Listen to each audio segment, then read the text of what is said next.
नमस्कार, मैं मिनाली तायल आप सभी का स्वागत करती हूँ हमारे YouTube channel everything for exam, जहां हम आपके लिए लेकर आते हैं हर एग्जाम से रिलेटेड अपडेट्स, क्वेश्चंस, एमसीक्यूज और वीडियोस। जैसा कि आपने हमारी पहली वीडियोस में देखा होगा कि राजस्थान विद्युत विभाग में एएन और जेएन की जो पोस्ट है उसमें हम इलेक्ट्रॉनिक्स और इलेक्ट्रॉनिक्स कम्युनिक ईआईसी का सिलेबस कंप्लीट कर रहे हैं एमसीक्यू के थ्रू। मैं ऑलरेडी सेमीकंडक्टर के पार्ट 4 अपलोड कर चुकी हूँ। यहाँ हम अभी कंडक्ट करने वाले हैं सेमीकंडक्टर का पार्ट 5। मैं आपसे रिक्वेस्ट करूंगी कि यहाँ पे जो अभी मैं जो क्वेश्चंस लेकर आ रही हूँ, आप उन क्वेश्चंस को पहले ध्यान से पढ़ें और उसके बाद उनका सॉल्यूशन करें। वीडियो को पॉज करें, फिर उनका सॉल्यूशन देखें कि आप कितना उसको अटेम्प्ट कर पा रहे हैं। आप चाहे तो हमारा फेसबुक ग्रुप ज्वाइन कर सकते हैं, टेलीग्राम ग्रुप ज्वाइन कर सकते हैं, जिसका लिंक हमारे डिस्क्रिप्शन बॉक्स में दे रखा है। Let us start the questions. Question number 65। Given an energy band diagram, how can one find the electric field? अगर हमको एनर्जी बैंड डायग्राम दे रखा है तो हम इलेक्ट्रिक फील्ड कैसे निकाल सकते हैं? Option, it is proportional to conduction band EC, it is proportional to minus of EC, means अगर हम माइनस साइन ले कंडक्शन बैंड का उसके प्रोपोर्शन होगा, it is proportional to slope of EC, क्या वो स्लोप के इक्वल होगा, या फिर it is proportional to the minus of the slope of EC, या फिर वो माइनस साइन के स्लोप के इक्वल होगा। तो आप प्लीज इस वीडियो को पॉज करें और फिर इसका आंसर देखें। इसको हम किस तरीके से निकालते हैं? अगर हम किसी भी सेमीकंडक्टर में सप्लाई कर रहे हैं तो इसका सेमीकंडक्टर सिलिकॉन का हम ले तो इसका बैंड गैप जो कट ऑफ होता है वो होता है 0.7 वोल्ट। तो potential energy of a particle given by, हम चार्ज की पोटेंशियल कैसे देते हैं? Minus q related to electrostatic field. तो पोटेंशियल इलेक्ट्रिक फील्ड जो होती है वो क्या होती है? Minus q V. तो v की वैल्यू हम निकालेंगे 1/q, जो हमको v की वैल्यू निकालनी है यहाँ से v की वैल्यू के 1/q, जो हमारा ई रेफरेंस वैल्यू हम दे रहे हैं और जो हमारे कंडक्शन बैंड की वैल्यू है उससे निकलता है। तो इलेक्ट्रोस्टैटिक फील्ड हमारी ई कैसे निकलती है? Minus dv by d x equals to minus 1/q EC by d x. ये हमारी इलेक्ट्रिक फील्ड होती है। तो हम इलेक्ट्रिक फील्ड कैसे निकालते हैं? Minus dv by d x, जो rate of change of voltage है डिस्टेंस के साथ उसका माइनस साइन, जो स्लोप है उसके माइनस साइन के साइन। तो इस तरीके से अगर हम इस डायग्राम में देखें तो हमारा जो वोल्टेज है डिफरेंस एक्स के रेस्पेक्ट में, तो हमारा जो इसमें कट ऑफ होता है वो है 0.7, जो हमारा बैरियर होता है पहले का। तो अगर इसमें जो चेंज आ रहा है वो कितना है? स्लोप, ये स्लोप है। अगर हम इसकी इलेक्ट्रिक फील्ड निकालें तो क्या हो जाएगा? Minus d y by d x. तो उसका डायरेक्शन क्या हो जाएगा? चेंज हो जाएगा। तो ये हमारी क्या होगी? इलेक्ट्रिक फील्ड होगी। तो हमारी टोटल इलेक्ट्रिक फील्ड क्या होगी? 0.7 इसका बैरियर होगा और यहाँ पे इलेक्ट्रिक फील्ड है।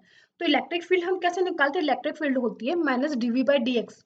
तो rate of change of voltage with respect to distance with negative slope is known as electric field, where we हमारा क्या होता है? पोटेंशियल, पोटेंशियल होता है। एनर्जी बैंड डायग्राम के अगर हम एनर्जी लेवल्स देखें तो ई हमारे एनर्जी बैंड का शो करते हैं कि इलेक्ट्रॉन्स की कितनी एनर्जी है। तो हेंस अगर हम इलेक्ट्रॉन की बात करें तो वी क्या होता है? माइनस ई बाई क्यू, जैसे हमने यहाँ पे निकाला था v क्या हमारा? E by Q.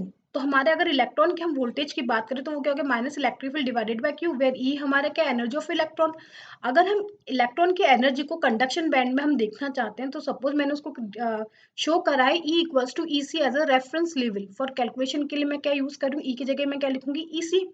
अगर हम इस फॉर्मूले में इसको पुट करते हैं तो electric field equals to minus d V by d x.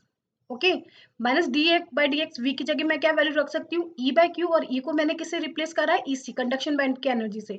तो माइनस ई बाई क्यू, तो इसकी सॉल्यूशन क्या होगी? माइनस माइनस क्या हो जाएगा? Plus 1/q d E C by d x. तो क्या हुआ? किसके प्रोपोर्शनल हुआ? जो हमारी एनर्जी बैंड डायग्राम है उसमें अगर हम इलेक्ट्रिक फील्ड निकालना चाहते हैं तो इलेक्ट्रिक फील्ड, जो ई इलेक्ट्रिक फील्ड है वो किसके प्रोपोर्शन आई है? It is proportional to the slope of EC. जो ईसी की स्लोप है डी बाई डी एक्स का शो करता है स्लोप। तो स्लोप में क्या है? पॉजिटिव साइन है, नेगेटिव साइन है? पॉजिटिव है। तो इट इज ऑप्शन सी हमारा करेक्ट होगा। It is proportional to the slope of EC. Next question, consider an n-type semiconductor at 0 Kelvin. Where do you accept the Fermi level? आप कहाँ assume करोगे कि Fermi level कहाँ होना चाहिए? Option A, inside the valence band, inside the conduction band, near the middle of the band gap, और between the donor level and conduction band. अगर हम 0 Kelvin टेम्परेचर पे बात कर रहे हैं और हमने n टाइप सेमीकंडक्टर लिया है तो हमारा फर्मी लेवल कहाँ होना चाहिए? इस डायग्राम के थ्रू हम समझते हैं। सपोज हमने एन टाइप सेमीकंडक्टर लिया, ये हमारा वैलेंस बैंड है, ये हमारा कंडक्शन बैंड है। तो जो हमारा फर्मी लेवल होगा ये क्या होगा? ईडी क्या होगा? जो हमने एन टाइप सेमीकंडक्टर को डोप्ड किया है, जो डोनर लेवल होगा तो वो क्या होगा? ईडी। और ये कंडक्शन बैंड EC। तो जो हमारा फर्मी लेवल है वो क्या होगा, इन दोनों के बीच में होगा, कंडक्शन बैंड और डोनर के बीच में। सेम अगर यही क्वेश्चन हम आपको पी टाइप में पूछा जाए तो हम उसको कैसे आंसर करेंगे, पी टाइप सेमीकंडक्टर ये वैलेंस बैंड है, ये हमारा कंडक्शन बैंड है, ये हमारा है एक्सेप्टर का एनर्जी लेवल। जो यहाँ पे होल्स दिख रहे हैं वो क्या है, एक्सेप्टर का energy level. Acceptor energy level और वैलेंस बैंड के बीच में हमारा क्या होगा, फर्मी लेवल होगा eight 0 kelvin.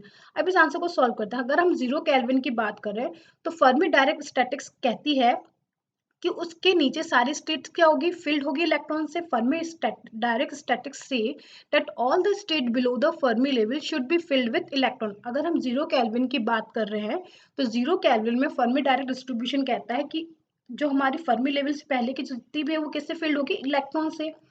No dopant atom could be ionized due to the lack of energy. कोई भी डोपेंट एटम, जितना भी हमने डोप्ड किया है सेमीकंडक्टर को एन टाइप इम्प्योरिटी से, वो कोई भी आयोनाइज्ड नहीं होगी, आयोनाइज्ड फॉर्म में नहीं होगी। एनडी क्या होगा, एनडी पॉजिटिव साइन में नहीं होगा, एक आयन नहीं बनेगा, वो एक एटम के रूप में ही रहेगा। Hence all the state at the donor level will be fill the electron. तो जितनी भी डोनर की स्टेट है, इस डायग्राम अगर हम देखें तो जितनी भी डोनर की स्टेट है वो किससे फिल रहेगी, इलेक्ट्रॉन से फिल रहेगी। और वही क्या होगा, मैक्सिमम एनर्जी लेवल ऑक्यूपाइड होगा इलेक्ट्रॉन से। यही क्या होगा, मैक्सिमम एनर्जी लेवल होगा जो इलेक्ट्रॉन को क्या कर सकते हैं, ऑक्यूपाई कर सकते हैं। Hence above two facts will be valid if the Fermi level stay between the donor level and the conduction band। ये तभी पॉसिबल है जब फर्मी लेवल हमारा कहाँ हो, कंडक्शन बैंड और डोनर लेवल के बीच में हो। तो एन टाइप सेमीकंडक्टर में अगर हम 0 केल्विन पे बात कर रहे हैं तो फर्मी लेवल हमारा कहाँ होता है, डोनर के बीच में और कंडक्शन के बीच में। अगर यही क्वेश्चन हमको पी टाइप में पूछा जाए तो हम क्या बोलेंगे, वो कहाँ होता है फर्मी लेवल, एक्सेप्टर और बैलेंस बैंड के बीच में। होप सो आपको ये कंसेप्ट, ये क्वेश्चन समझ में आया होगा। ये तीनों चारों क्वेश्चन जो मैं इस वीडियो में लेकर आई हूँ, मैं पूरे सारे कंसेप्चुअल हैं। प्लीज आप क्वेश्चन को पॉज करके फिर उसके आंसर देखें।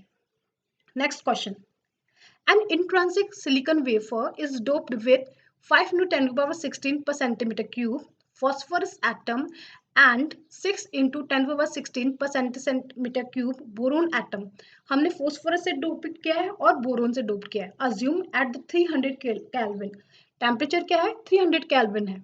The intrinsic carrier concentration of Si is 10 to the power 10 per centimeter cube and all the dopant atom are ionized। What is the location of Fermi level? हमको क्या निकालना है, फर्मी लोकेशन निकालनी है, फर्मी लेवल की position क्या होगी with respect to conduction, conduction band की उस पर रेस्पेक्ट में निकालना है। और एनसी की वैल्यू हमको दे रखी है 2.82 इंटू 10⁻19 पर सेंटीमीटर क्यूब।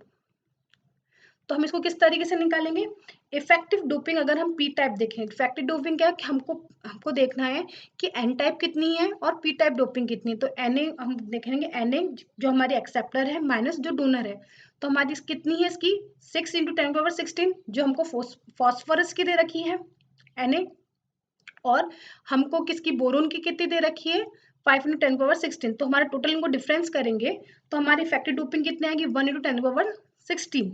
तो Na माइनस एनडी क्या है, ज्यादा है किससे, इंट्रिंसिक सेमीकंडक्टर से, क्योंकि इंट्रिंसिक सेमीकंडक्टर की कंसंट्रेशन कितनी दे रखी है 10 इंटू 10⁻10 और हमारी डोपिंग कंसंट्रेशन कितनी आ रही है 1 इंटू 10⁻16। तो हमारी जो डोपिंग है वो क्या है, ज्यादा है। हेंस पी की वैल्यू क्या होगी Na माइनस एनडी। तो पी की वैल्यू कितनी निकली 1 इंटू 10⁻16, क्योंकि Na minus ND acceptor minus donor ion की वैल्यू कितनी निकल रही है 1 इंटू 10⁻16। तो एन की वैल्यू मुझे निकाले, नंबर ऑफ इलेक्ट्रॉन्स निकालने, तो नंबर ऑफ इलेक्ट्रॉन्स में किसके थ्रू निकालूंगी, मास एक्शन लॉ के थ्रू निकालूंगी, ni square divided by p. और पी की वैल्यू अप्रोक्सीमेटली मैं क्या रख सकती हूँ Na माइनस एनडी। तो एनआई की वैल्यू दे रखी है 10 इंटू 10⁻10 डिवाइडेड बाय 1 इंटू 10⁻4। तो आंसर क्या होगा 1 इंटू 10⁻4 आंसर आएगा। अगेन मुझे किसके रेस्पेक्ट में फर्मी लेवल की वैल्यू निकालनी है, कंडक्शन बैंड के लेवल में निकालनी है। तो हमारा फॉर्मूला क्या होता है, m equals to nc e to the power ef minus ec divided by kt. अब मुझे कंडक्शन बैंड के रेस्पेक्ट में निकालनी, तो ef माइनस ईसी, ई की पावर इधर लेके जाऊंगी तो लॉग हो जाएगा kt ln n divided by ncu हो जाएगा। केटी की वैल्यू हमको पता है कितनी होती है एट 300 केल्विन 0.26 मिलीवोल्ट होती है। एलन हमको एन की वैल्यू पता है, एन की वैल्यू कितनी निकली 1 इंटू 10⁻4 और हमारी एनसी की वैल्यू हमको दे रखी है कितनी 2.82 इंटू 10⁻19। हमको इसको सॉल्व करेंगे तो हमारी वैल्यू कितनी आएगी -0.92 इलेक्ट्रॉन वोल्ट। तो हमारा ऑप्शन डी क्या होगा, करेक्ट होगा। इस तरीके से हम कंडक्शन बैंड की रेस्पेक्ट में हम क्या निकालेंगे, फर्मी एनर्जी की वैल्यू निकालेंगे। Next question, an intrinsic germanium wafer is doped with a shallow acceptor density of 3 Ni divided by 2, where Ni is the intrinsic carrier concentration at temperature T. All the acceptor are ionized. Temperature T हम ऐसा ले रहे हैं कि जितने भी acceptor ions हैं वो क्या हो गए, ionized हो गए। Calculate the hole density at the temperature T, हमको होल की डेंसिटी फाइंड आउट करनी है। कैसे फाइंड आउट करेंगे, चार्ज न्यूट्रलिटी के थ्रू हम फाइंड आउट करेंगे। क्या होता है, ये मैंने पिछले क्वेश्चंस में भी समझाया था। n plus N D means positive sign पूरा किसके इक्वल हो, नेगेटिव साइन के। n हमारा नेगेटिव है, आयंस प्लस Na क्या है, एक्सेप्टर है। एक्सेप्टर जब कोई एटम इलेक्ट्रॉन को गेन करता है कौन सा साइन आता है, नेगेटिव। p हमारे होल्स हैं और nd क्या है, डोनर। डोनर अगर इलेक्ट्रॉन एटम डोनेट कर देगा तो क्या बन जाएगा, पॉजिटिव। तो नेगेटिव इक्वल्स टू पॉजिटिव है, nd इक्वल्स टू 0। हमारे को क्या दे रखा है क्वेश्चन में, all the acceptor are ionize, जितने भी एक्सेप्टर हैं वो क्या हो गए, आयोनाइज्ड हो गए। तो हम डोनर की बात नहीं करें तो एन डी इक्वल्स टू 0 हो जाएगा। और एन की वैल्यू, एक्सेप्टर आयन की वैल्यू कितनी दे रखी है, एक्सेप्टर डेंसिटी दे रखी है 3Ni डिवाइडेड बाई 2। तो मैं एन की जगह कितनी वैल्यू पुट करूंगी, 3Ni by 2। Acceptor are fully ionized at temperature T using the mass action law. हम क्या यूज करेंगे, मास एक्शन लॉ यूज करेंगे थर्मल इक्विलिब्रियम। तो एनपी क्या होता है, n into p equals to Ni square. इस फॉर्मूले में पुट करेंगे तो चार्ज न्यूट्रलिटी के थ्रू हम निकालते हैं। P की वैल्यू हमको कितनी दे रखी है, N की वैल्यू हम कैसे निकालेंगे, चार्ज न्यूट्रलिटी के through Na square by P। Okay, Na square by P। Na की वैल्यू हमको कितनी दे रखी है, 3Ni डिवाइडेड बाय 2। मैं इस इक्वेशन में पुट कर रही हूँ। ओके, N की वैल्यू हम मास सेक्शन लॉ के थ्रू निकालेंगे, Na square by P। N की वैल्यू हमको क्वेश्चन में दे रखी है 3Ni डिवाइडेड बाय 2। एनडी की वैल्यू 0 इक्वल्स टू किसके रहेगा, पी के।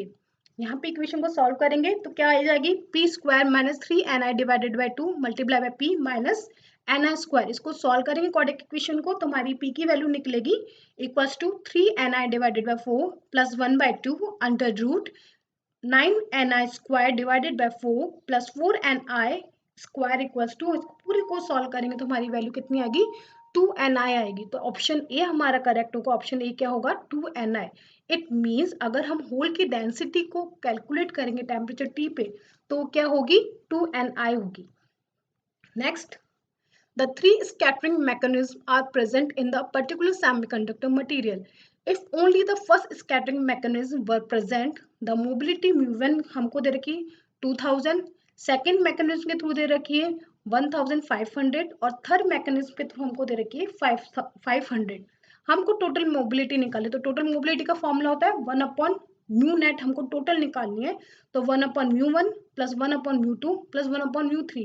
हम इसमें म्यू1 म्यू2 म्यू3 की वैल्यू पुट करेंगे, क्या क्या पुट करेंगे, 2000, 1500 और 500। जब इन तीनों की वैल्यू पुट करेंगे तो टोटल मोबिलिटी आएगी हमारी 316 सेंटीमीटर स्क्वायर वोल्ट पर सेकेंड।